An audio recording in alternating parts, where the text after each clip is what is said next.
Cowok itu nggak bakal kena ini dok, apa? Ada Kanker risiko payudara. kena. Perempuan misalnya berterima masak, nyapu, ngopel, laplak pada yang karir, naik motor, menulis, menggambar dan seterusnya yang menyebabkan dia robek.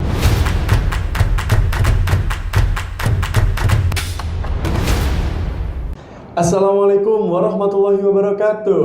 Waalaikumsalam warahmatullahi. Selamat siang sahabat sehat Rumah Sakit Petrokimia Gresik. Bersama saya Azlam, staf pemasaran Rumah Sakit Petrokimia Gresik, yang tentunya akan memandu acara atau program baru nih. Jadi program baru kita ada namanya Podcast Obat RSBG atau Obrolan Sehat bersama Rumah Sakit Petrokimia Gresik. Dan tentunya tujuan diadakan program ini itu adalah tentang edukasi kesehatan kepada masyarakat dan juga update informasi layanan terkini mengenai Rumah Sakit Petrokimia Gresik. Dan juga untuk podcast Obat RSBG ini itu akan ditayangkan secara live Instagram, dan juga untuk teman-teman yang belum sempat menonton live IG kita bisa dicek di official YouTube kita Rumah Sakit Petrokimia Gresik. Dan tidak lama-lama lagi, saat ini kita akan berkenalan nih dengan narasumber kita kali ini, yaitu ada Dr. Ces. Selamat pagi dokter, selamat siang. Selamat siang Mas Selamat Azam. siang, oke. Boleh sedikit perkenalan nih dokter, mungkin sudah berapa lama di Rumah Sakit Petrokimia Gresik? Oh iya boleh. Jadi saya Dr. Ces itu panggilannya ya Mas ya. Jadi banyak sekali pasien yang menyapa dengan Dok Ces gitu kan. Iya. Jadi saya prakteknya di sini setiap hari Senin sampai hari Sabtu jam 8 pagi. Oke, tuh dicatat baik-baik ya teman-temannya ya. Barangkali mau konsultasi langsung bersama Dr. Ces Tapi juga ini bisa. acara perdana ya katanya ya? Betul, ini program Masuk. perdana dokter. Iya, Jadi luar ini biasa. obrolan sehat. Iya, Ya, benar. kita kan juga sehat nih sekarang nih, Amin. bertemu, dan teman-teman di rumah juga pastinya berharap tetap sehat terus Betul. ya. Jangan sampai Amin. bertemu sama Dr. Ces. Pas sakit. Iya. Oke, jadi untuk topik kali ini kita akan membahas tentang soft tissue tumor dok, Iya, benar. atau biasa disebut STT. STT. Nih kalau teman-teman medis biasanya tuh menyebut STT apa sih gitu. Dikira bingung. ST nanti. Ya ST. Pesen ST. Jangan-jangan gitu kan ya. Boleh dijelaskan sedikit Iya. dong tentang STT itu apa? Jadi STT merupakan singkatan dari soft tissue tumor, atau nama bahasa awamnya ya adalah tumor Cina. Tapi di sini adalah penelitian harfiahnya adalah benjolan yang oleh karena pertumbuhan sel yang abnormal ya. Jadi itu bisa terjadi pada seluruh bagian tubuh kita ya Mas, di kepala sampai dengan ke kaki. Cuman sel tipe C ini beda-beda. Ada dari lemak, ada dari sel saraf, atau bahkan bisa menjadi kanker. Nah ini berbahaya. Makanya edukasi ini ditayangkan untuk memberikan pengetahuan, wawasan kepada masyarakat luas di Gresik khususnya ya sekitarnya, untuk mengetahui gejala awal dari STD tadi.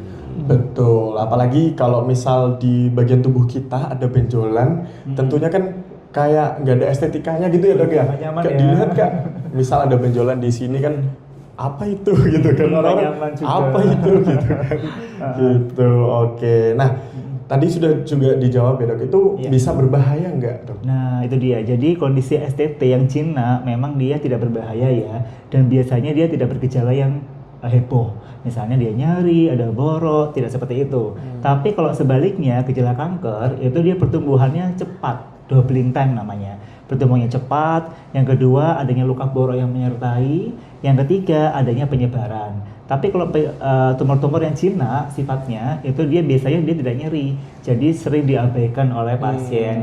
Ntar dulu deh masih kecil nanti aja, ntar dulu deh nggak nyeri nanti aja, lama-lama pas besar ke dokter. Gitu. Iya, itu bisa tumbuh besar ya dok nanti? Betul, semakin besar. Nah itu biasanya tumbuhnya itu ada skala waktunya nggak? Maksudnya kayak, oh 2 minggu nanti akan tumbuh 1 senti atau gimana gitu ada? Kalau prediksi itu nggak ada yang pasti ya Mas, cuma masalahnya sebagian besar pasien yang datang ke kami itu dalam kondisi rata-rata benjolan di 5 cm. Nah, ini kita bicara tentang beberapa tipe jenis STT dulu ya. Jadi yang paling sering datang ke tempat kami itu yang satu adalah kista ganglion. Jadi dia itu berasal dari kista, dari robeknya celah sendi, biasanya di punggung tangan. Jadi pada laki-laki atau perempuan itu lebih banyak di perempuan karena aktivitasnya kan lebih cenderung intermittent ya, berkelanjutan. Berumah tangga misalnya, administrasi, dan dia itu kadang-kadang kecil saja, tidak mengalami nyeri. Tapi ketika dia besar, semakin mengeluarkan nyeri baru datang ke dokter. Sedangkan pada kasus kista ganglion itu adalah yang teraba, yang terlihat itu mahkotanya. Sedangkan akarnya jauh ke dalam di dekat tulang-tulang di bagian tangan.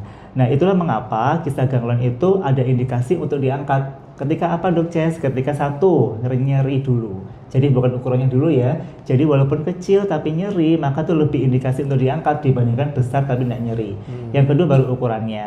Nah, pada beberapa pasien itu mengetahui bahwa ini mau diambil, tapi harus diedukasi dulu bahwa ini adalah resiko bisa kekambuhan lagi. Jadi harus dimengerti dulu nih, nggak hanya selesai dioperasi tapi harus mengetahui faktor resikonya apa. Gitu ya Mas Azam.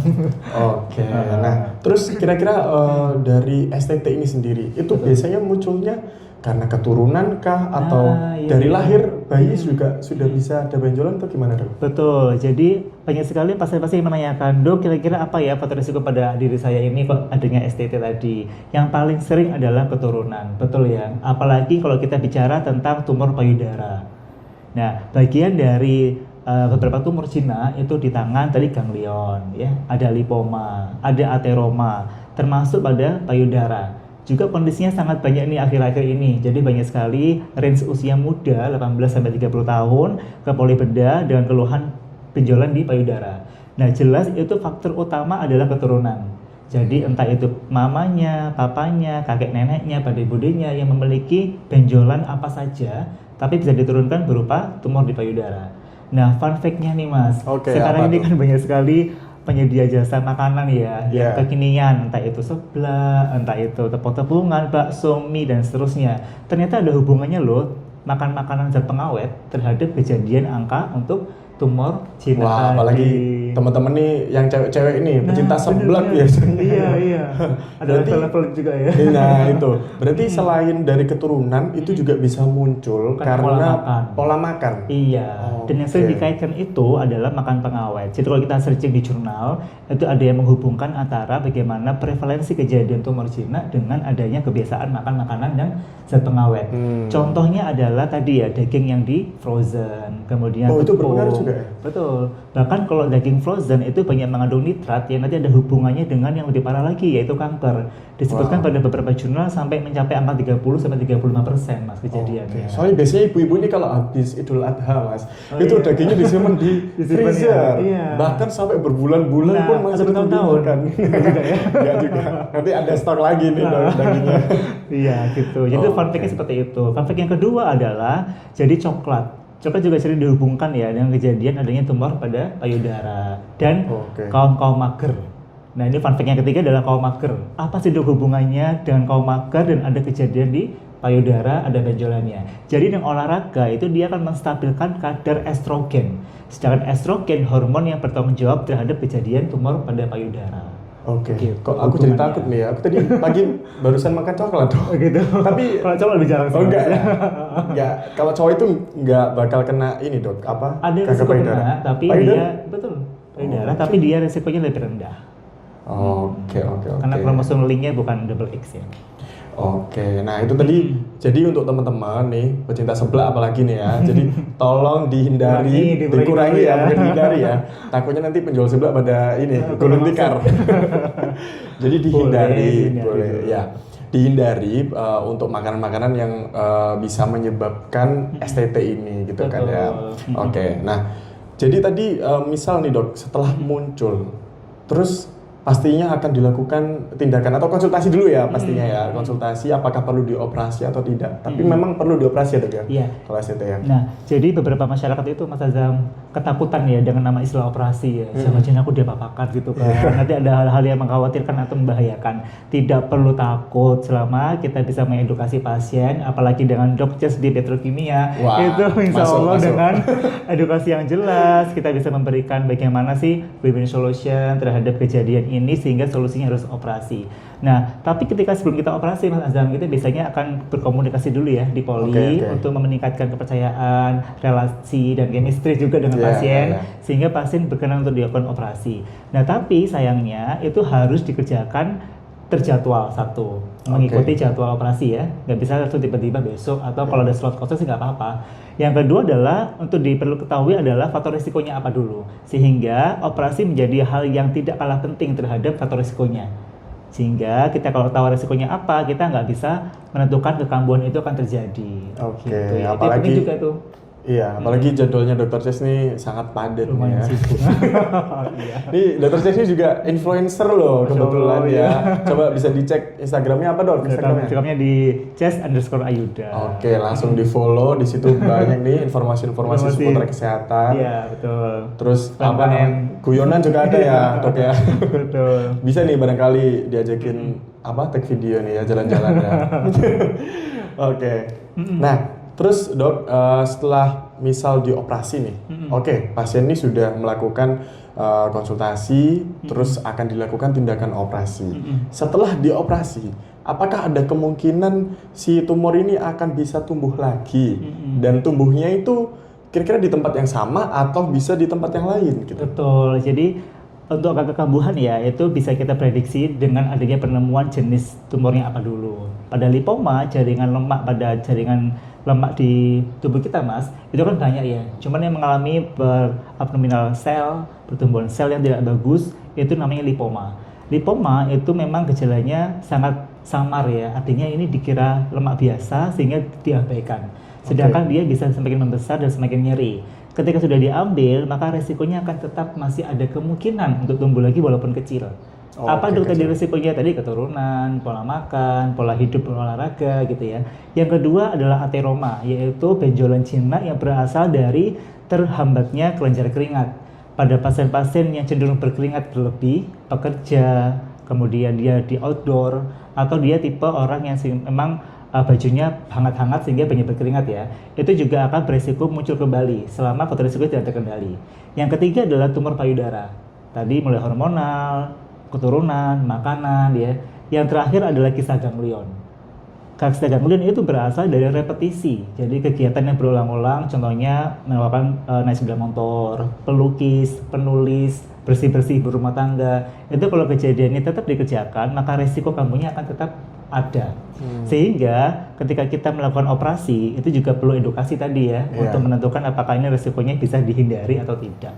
Gitu. Oke, jadi sudah cukup jelas nih. Saya kalau lihat Dr. Ces jelasin tuh, wah gila, pinter banget ya nih orang ya. Ya. Udah spesialis nih bos. Jadi kan, oke. Meskipun saya juga kurang tahu nih istilah-istilah medis, tapi kayak oke, sudah cukup jelas sih. Cukup gitu jelas kan ya. Nah, jadi terus dok, ini untuk pasien nih ya, untuk pasien yang terjangkit STT ini ya, itu memang STT ini nggak menular ya dok ya? Betul, tidak Nggak menular, cuman mengganggu estetika gitu kan. Mengganggu Ya. fungsi Jadi juga. takutnya itu ini biasanya kalau anak-anak tuh, itu ada benjolan gitu kan, dijauhin gitu kan kayak kasihan gitu kan. Nah, makanya kalau sudah terlihat benjolan-benjolan, langsung aja konsultasi ke Dr. Ces. Dan biasanya ini pada pasien-pasien baru, jadi kalau masih bingung bagaimana alurnya, kita kan ada beberapa alur ya Mas Hasan ya. Oke, betul. Jadi pada pasien yang mayoritas BPJS itu bisa minta rujukan dulu ke vaskes satunya. Oke. Jadi periksa dulu nih ke dokter umum di vaskesnya. Betul. Nanti akan ditentukan diagnosanya dan diberikan rujukan ke poli bedah Rumah Sakit Petrokimia Gresik. Yang kedua bisa pakai asuransi, bisa pakai pasien biaya mandiri gitu ya. Karena Petro ini saya rasa terbuka ya Betul, untuk melayani untuk semua kalangan gitu kan ya. Benar. Kalau pengen cepet, ya udah bayar pakai umum ya dok ya. Langsung ketemu, langsung tindakan sudah selesai. Tapi kalau memang mengikuti memakai BPJS, kita harus tetap mengikuti regulasi yang ada. Betul gitu sekali, kan, ya. ada alurnya soalnya. Oke, nah untuk ini lagi dok, apa namanya kok korban ya? Aku mau ngomong korban tapi kok bukan korban gitu kan ya. Pasien gitu kan ya. Pasien yang terjangkit nih, misalnya sudah tahu ada benjolan. Bener nggak sih dok? Aku kemarin dengar kalau memang kita kebanyakan makan yang berlemak itu nanti tumbuhnya akan lebih cepat gitu. Maksudnya kayak lebih besar atau lebih kronis bisa dikatakan gitu. Oh iya, sebenarnya tidak ada hubungannya ya antara Tidak ada makan ya. lemak. Cuman yang bisa kita korelasikan adalah, jadi orang, mohon maaf ya, kalau dengan kondisi berat badannya berlebih, itu banyak mengandung jaringan lemak. Jaringan lemak itu banyak mengandung hormon estrogennya. Sedangkan lemak estrogen itu dia bertanggung jawab pada proses peradangan. Sehingga merasa badannya itu kurang nyaman, sering pegel-pegel, gampang lelah. Itu oleh karena proses inflamasi yang terjadi berlebih akibat adanya lemak dan peningkatan hormon estrogen. Wow, oke, sudah cukup jelas nih ya teman-teman ya. Jadi itu semua adalah mitos. Jadi Tapi tetap harus dipertimbangkan ya. Kalau kita terus-terusan makan lemak kan bukan hanya penyakit STT aja, banyak penyakit yang lain kan dok. Iya, nanti kolesterolnya tinggi ya.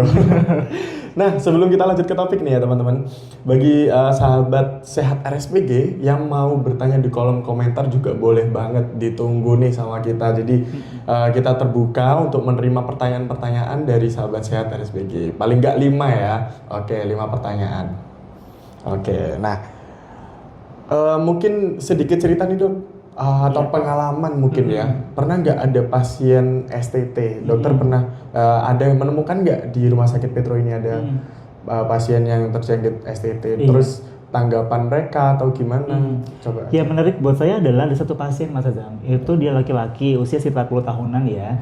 Dia itu menderita lipoma. Lipoma itu benjolan jinak terjadi jaringan lemak, tapi itu hampir di beberapa bagian tubuh. Contohnya di tangan. Oh banyak? Betul, di kaki, perut, dada. Itu kalau di total sekitar ada 20-an. Dengan diameter rata-rata 3-7 cm. Itu berarti sudah lama pasti waktunya. Kedua, pasti ada penundaan. Dan di sini pentingnya edukasi, jangan menunda ya. Oleh karena itu benjolan selain bisa membesar, bisa bertambah jumlahnya. Yang ketiga, durasi operasinya akan semakin panjang karena kita akan mengambil seluruh bagian benjolannya ya. Yang keempat, tentunya masa pemulihan juga akan memanjang. Yang kelima, dengan dia multiple tadi, resiko terjadi recurrent atau kekambuhan akan semakin tinggi. Nah, harapan saya dengan adanya pemberian wawasan seperti ini, itu ketika ada gejala awal adanya tumor jinak, apa sih dok gejala awalnya? Satu, merasa ada yang ganjel. Kita adalah orang pertama kali yang mengerti perubahan tubuh kita, betul ya? Sebelum orang lain tahu kan gitu ya. Ketika ada perubahan berupa nggak nyaman, itu bisa diraba pelan-pelan dibandingkan dengan sisi yang sebelahnya. Kalau sudah beda, itu adalah tanda awal. Kedua, ada benjolan. Berapapun ukuran benjolannya, sebaiknya segera periksa, jangan menunggu besar. Nah, itulah herannya kenapa pasien-pasien itu kok menunggu besar baru ke rumah sakit. Mungkin yang paling banyak adalah rasa takut ya. Kalau lihat dokter bedah, nah itu udah kayak gemeter, deg-degan gitu ya mas. Di bedah dia deledel gitu, badanku gitu. Itu yang takutnya mereka itu. Jadi jangan pernah takut ya, saya nggak gigit kok. Nanti ketemu saya mungkin di Polis suasananya akan lebih menyenangkan gitu ya. Di sini aja saya sudah merasa menyenangkan gitu ya, ngobrol bareng sama Dokter Ces ini. Wah, apalagi kesempatan yang luar biasa sekali ya. Gitu sih, Mas. Jangan ditunda pokoknya ya, ketika ada benjolan segera periksakan diri Anda sesuai dengan alur tadi. Oke, nah setelah dilakukan tindakan operasi itu dok, itu kan pasti nanti membekas ya, ada bekasnya. Betul. Nah itu nanti untuk apa ya istilahnya ya? Memulihkan ya. Iya, kayak apa namanya? Solusi bukan solusi, memulihkan, betul. Pemulihannya itu seperti apa dok? Apakah membutuhkan waktu yang lama atau pakai salep bisa cepat atau gimana? Coba. Betul. Jadi ada beberapa pasien dengan resiko tinggi terjadi keloid ya kalau bahasa orang awam tahu itu, tapi kita bisa membagi pada hypertrophy scar atau keloid. Nah sebenarnya stretch mark yang akibat operasi itu bisa kita minimalisir dengan pemberian salep mas. Oke, salep. Nah asalkan pasien bisa telaten ya untuk pemberian salep, karena secara teori itu pada 4 minggu pertama pemberian itu harusnya samar. Tapi ketika sudah ada rubah before afternya di foto gitu didokumentasikan, ketika sudah ada perubahan maka bisa diteruskan dengan pemberian salep di 4 minggu kedua. Jadi totalnya 8 minggu, itu hasilnya maksimal. Itu pun tidak semua pasien kok mas, jadi beberapa pasien yang memang terganggu misalnya itu sering pada wajah ya, itu pasti akan mengganggu baik cowok atau cewek ya. Tapi kalau misalnya dia tepatnya tersembunyi di punggung misalnya, dia aja nggak kelihatan ya kan di punggung soalnya. Jadi tidak masalah, juga bisa pakai baju kan. Itu jarang sekali ada orang yang meminta pemulihan dengan pemberian salep. Tapi kalau di wajah, di telapak tangan, di bagian lengan itu yang kelihatan ya terekspos orang lain itu bisa pakai. Oke. Nah ini saya ada pertanyaan sendiri nih dok dari saya pribadi ya, meskipun keluar topik dikit nggak apa-apa ya. Karena apa ya, ini sedikit mengganggu estetika juga ya.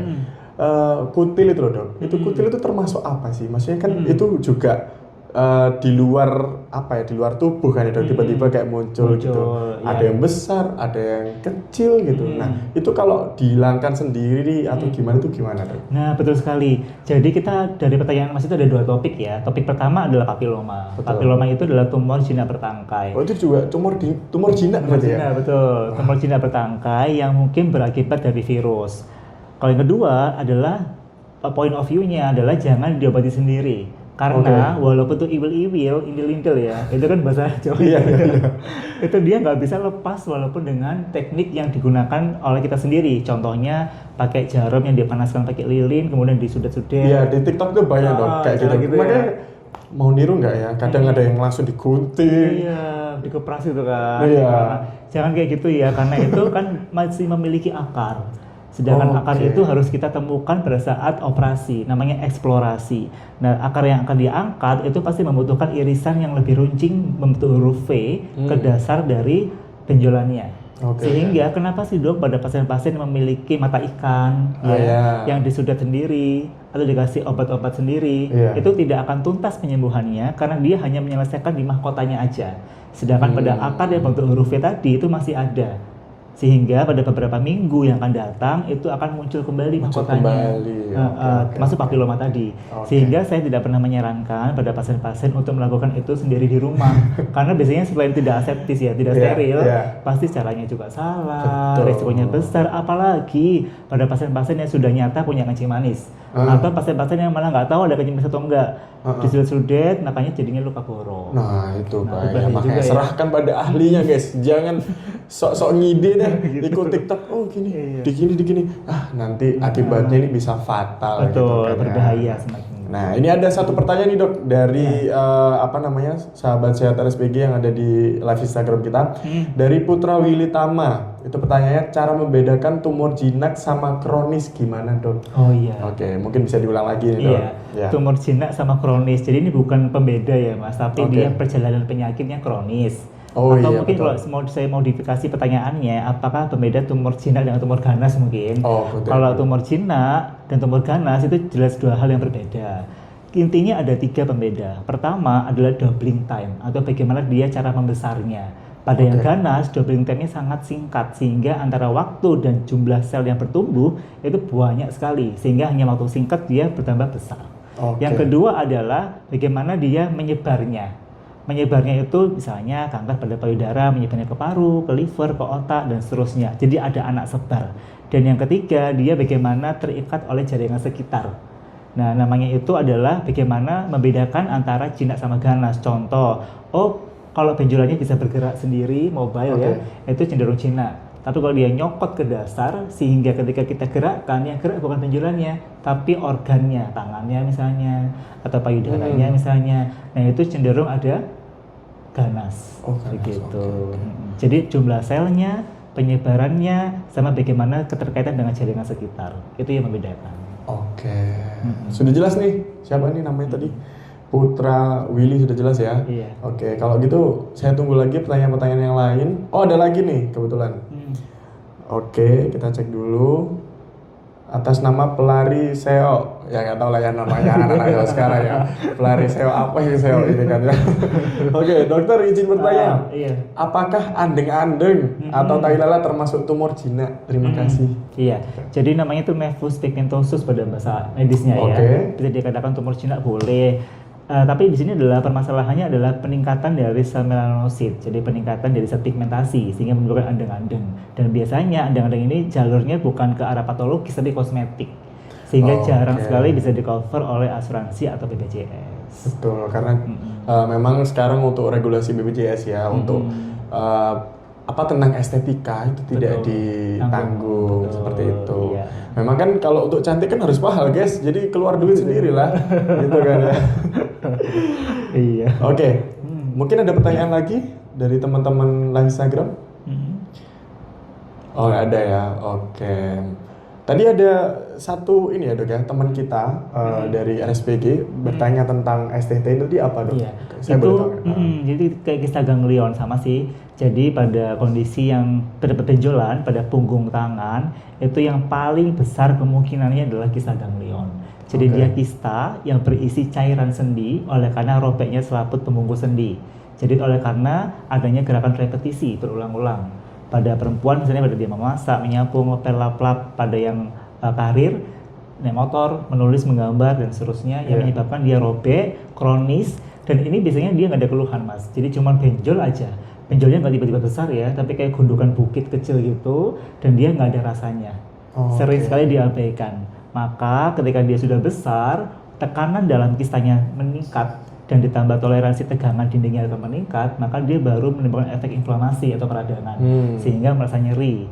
Nyerinya lokalisasi di situ ditambah dengan penjalaran. Nyerinya di punggung tangan, tapi dia kadang-kadang, dok saya menjalar nih sampai ke bagian lengan bawah, sampai ke bagian atas. Nah itu baru terjadinya kontak antara dokter dengan pasien. Dia mau baru periksa ketika sudah ada keluhan tadi. Tadi sudah diarahkan ya untuk jadwal ketemu ya? Ke Petro ya. Oh, harus itu harus ya. Jadi untuk teman-teman semua, sahabat sehat RSPG, nanti jangan lupa kalau memang ada nih hal-hal yang menjanggal di tubuh kita, langsung aja periksakan di dokter chest di Rumah Sakit Petrokimia Gresik tentunya. Dengan memang kalau untuk lewat BPJS itu harus lewat regulasi yang ada, lewat fase 1 dulu, lalu setelah itu diberikan rujukan. Dan kalau untuk pasien umum dan juga asuransi bisa langsung saja datang ke Rumah Sakit Petrokimia Gresik. Karena kadang-kadang Mas, itu ada pasien yang tinggal di Gresik tapi masih BPJS luar kota gitu. Nah, itu harus jadi, di apa? Pindah vaskes dulu. Pindah vaskes dulu lah. Atau bisa pakai umum ya. Betul. Umum aja dia langsung biar langsung selesai gitu kan. Tapi kebanyakan itu ya followers saya itu biasanya konsultasi via DM Instagram. Jadi saya tuh banyak dapat pasien dari konsultasi online dulu di DM Instagram saya di @ayuda tadi. Itu dok, saya mau konsultasi boleh nggak? Oh iya silakan. Kalau yang ringan, saya jawabnya bisa via Instagram. Saya akan bantu jawab dan kemudian saya arahkan datang ke poli saya gitu. Wah, keren banget. Nggak masalah sih, monggo nggak apa-apa. Di luar pekerjaan pun masih dibantu loh kalian ya. Tapi jangan lupa tindakan lanjutnya tetap di RSPG ya tentunya. Oke, mungkin ada pertanyaan terakhir nih mungkin ya dok ya? Iya silakan. Oke, ini dari Vira Cute. Secute apa sih dia ya? Makanya bercanda ya. Oke, izin bertanya. Menu apakah yang memicu tumor dan apakah bisa menjalani hidup sehat aja untuk penyembuhannya? Betul sekali, ini sepertinya pertanyaannya berbobot ya karena di era sekarang natural food itu sudah harus menjadi pilihan utama. Natural food itu adalah makanan segar yang langsung diolah, langsung dikonsumsi. Karena kebanyakan sekarang kan zaman praktis ya, jadi mulai data, mulai jaringan internet, termasuk makanan. Jadi mereka memilih untuk makan makanan yang diawetkan, makanan yang disimpan dalam waktu yang lama, sehingga dampak kesehatan juga belum bisa tersampaikan kepada masyarakat. Sebenarnya nggak hanya praktis itu, tapi ada efek samping kesehatannya. Nah, pada kondisi pertanyaan tadi, makan makanan yang banyak mengandung pengawet sebenarnya. Misalnya apa? Kalau mau pakai ayam, tentunya ayam yang langsung segar dipotong, diolah dan dimakan. Bukan ayam olahan dalam bentuk sosis, dalam bentuk nugget, dalam bentuk olahan yang lain. Yang kedua adalah makan makanan yang mengandung banyak tepung. Gitu ya. Jadi makan tepung itu boleh mungkin ya sebulan sekali. Sebulan sekali bisa guys. Setiap pagi aja makan gorengan gitu untuk bertepung ya. Karena kan pengen sehat ya. Karena selain itu zaman sekarang itu selain makanan nggak sehat, makanan bukan natural food, resiko terjadinya banyak penyakit itu oleh karena kitanya nggak mau gerak ya. Jadi bagaimana kita bisa mau gerak itu, kita biasanya itu sering lihat di sosial media, Instagram, TikTok itu oleh karena kitanya pengennya apa kan gitu ya. Coba deh sekarang searching untuk membiasakan searching yang sehat-sehat, natural food, olahraga, jadi konten yang seliweran itu yang sehat-sehat aja gitu. Kalau di Instagramku kayaknya cewek-cewek doang ya. Kalau hidup sehat tuh udah gitu ya. Orang-orang sekarang tuh males-males dok. Iya benar. Jadi pola hidup aja sih sebenarnya. Jadi apa yang kita rasakan, penyakit yang muncul baru-baru ini tuh oleh karena pola hidup aja yang bergeser. Kenapa orang zaman dulu lebih sehat, sekarang kok ada penyakit apa masih usia muda ya, penyakit apa usia muda, karena tren pergeseran usia itu oleh karena pola hidup sebenarnya. Karena gini, yang kedua juga gini ya. Jadi umur sel kita itu nggak ada yang long lifetime. Jadi contohnya ya, sedara merah itu kan 120 hari, sedara putih 40 hari. Artinya mereka kan bergantinya dengan cara apa? Apa yang kita makan. Sehingga dia pernah bilang ya, kamu adalah kamu yang mau makan. Kamu adalah kamu yang apa yang kamu makan. Sehingga sel-sel kita yang baru-baru dibentuk itu berasal dari apa yang kita makan sebenarnya. Jadi kenapa ada orang yang kelihatannya seger, kulitnya glowing, karena yang mereka makan sehat. Tapi ada anak yang seusianya, tapi penampilannya lebih agak tua, karena yang mereka makan kurang sehat. Jadi sebenarnya itu sih. Mungkin lebih terbuka lagi ya wawasan para sahabat sehat RSPG ya. Mungkin teman-teman yang lain nih yang ngerasa glowing apa, bagilah tipsnya. Jangan apa-apa dikit-dikit dijawabnya gini dok. Apa tuh? Pakai air wudhu gitu. Semua ya sholat kalau Islam gitu kan ya. Lucu banget. Ada satu lagi pertanyaan, wah kayaknya excited banget nih teman-teman untuk bertanya ya. Oke. Ditunggu ya Mimin. Ini ada Mimin di belakang layar nih ya. Kita tunggu pertanyaannya. Oke. Jadi kayaknya nggak usah panik dulu, nggak usah ragu-ragu juga untuk apa sih kita langkahnya bagaimana, kan sudah dijelaskan juga. Tinggal bagaimana kita mau apa enggak gitu loh mas. Oke. Kalau mau sehat, jadi jaga kesehatannya gitu kan Lebih ya. baik mencegah daripada Mengobati. Asik banget nih. Oke, ini pertanyaan terakhir. Ini benar-benar terakhir loh ya, Amin ya. Udah ya, terakhir. Waktunya nih soalnya nih. Oke, dari Rini Harwati. Dokter izin bertanya, suami saya ada benjolan di samping bokong. Ini kayaknya bisa di-sensor ya. Dan sudah lama hampir 10 tahunan. Dan mulai 1 tahun ini pertumbuhan makin besar. Apa itu tumor dok? Oke, boleh Betul. dijelaskan, Jadi Dok? semua berupa benjolan di tubuh kita oleh karena pertumbuhan sel yang abnormal namanya tumor. Tapi tumor itu ada 2, tumor jinak dan tumor ganas. Ganas, oke. Penamaan tumor ganas adalah kanker. Jadi ceritanya begitu ya. Nah pada pasien yang sudah 10 tahun, artinya doubling time ini kan rendah. Kita sudah hampir pasti ini adalah jinak. Cina. Oke. Tinggal bagaimana kita men-split pada jenis sel yang mana. Apakah dia lipoma, lemak, apakah dia ateroma, jaringan kelenjar keringat, Oke. atau adakah dia saraf schwannoma, atau ada penyebab lain yang tetap merupakan dia tumor jinak. Tapi sebaiknya saran saya bisa periksa dulu ya ke poli bedah. Nanti dalam pemeriksaan langsung oleh dokternya itu akan lebih cenderung pada pengerucutan diagnosa. Oke. Lebih tegak lagi diagnosa untuk apakah ini benar-benar membahayakan, apakah harus segera diambil atau ada pengobatan dulu. Begitu. Oke, jadi untuk Ibu Rini nih ya, ayo segera dibawa aja suaminya tuh, diangkut ke rumah sakit Petro, dicari jadwalnya. Jadwalnya kapan dok? Di Jadwalnya rumah sakit setiap Petro? hari Senin sampai hari Sabtu jam 8 pagi. Oh, setiap Senin sampai Sabtu, 6 hari guys. Hari kerja, Jam guys. berapa? Jam 8. Jam 8. Oke, langsung aja tuh. Apa namanya Ibu Rini dibawa suaminya ya. Dan buat teman-teman lain juga sahabat sehat yang lain, tentunya kalau memang merasakan ada kejanggalan di tubuhnya bisa langsung diperiksakan saja di Rumah Sakit Petrokimia Gresik. Mungkin ini waktunya sudah cukup ya dok ya, kita bincang-bincang ya. Sudah cukup ya. Cukup nggak ya? Nanti kita mungkin ada kesempatan lagi dok, kita ngobrol, nanti kita berbagi kesehatan, apalagi nih podcast obat, obrolan kesehatan ya, bukan yang lainnya ya. Perdana lagi. Iya betul. Oke, jadi terima kasih untuk sahabat sehat RSPG. Jangan lupa tetap jaga kesehatan dan sampai jumpa. Apa? Gimana Min? Ada apa?